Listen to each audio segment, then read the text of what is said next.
Nĩ ndũgamano ĩrĩa ĩthiĩte na mbere kwĩyenjera ĩgemainie na kũhamũrithio kwa andũ arĩa maikaraga mũthitũ wa Mau mũgarũ na watho. Mũtaratara ũrĩa ũthiĩte na mbere kũhiũhia ciande kĩama-inĩ kĩa Jubilee thutha wa Murkomen gũtũũhũka mĩario ĩtarĩ na mũthingi yegemainie na mũtaratara ũcio. Thutha wa Tuju kuuga mũbango ũcio no ũgũthiĩ na mbere na gũkũmithia mĩario ĩrĩa ĩkoretwo ĩkĩario nĩ Murkomen.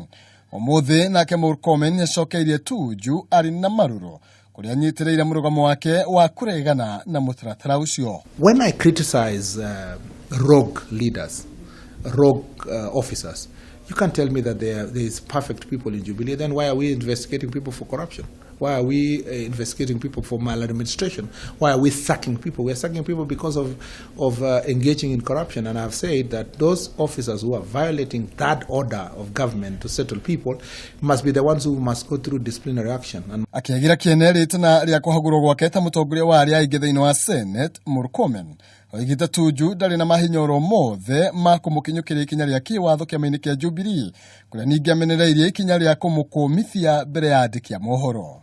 Na disciplinary process ya chama sisi ndio tunaamua. Mimi nikienda kuketi kwa NEC tutaketi chini tuseme nani amekosea kwa chama, nani anataka na kwenda disciplinary, makosa yake ni nini.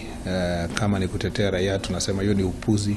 Kama ni makosa ya kuiba pesa ya umma tunaweza fukuza huyo.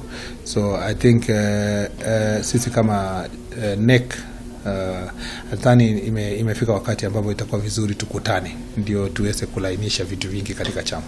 Mũrũgamo wa Murkomen nĩ ũkoretwo ũgĩthetio na njĩra nene matukũ manini mahĩtũkĩte, kũrĩa akoretwo akĩonekana kũregana na matua ma mũtongoria wa bũrũri Uhuru Kenyatta makĩria harĩ ũthũrimi wa ũtonga wa atongoria thirikari-inĩ na mũtaratara wa kũhamũrithia arĩa maikarĩte mũthitũ-inĩ wa Mau mũgarũ na watho. Handũ-inĩ ha Kameme TV, njĩtagwo Maina Kĩhumo.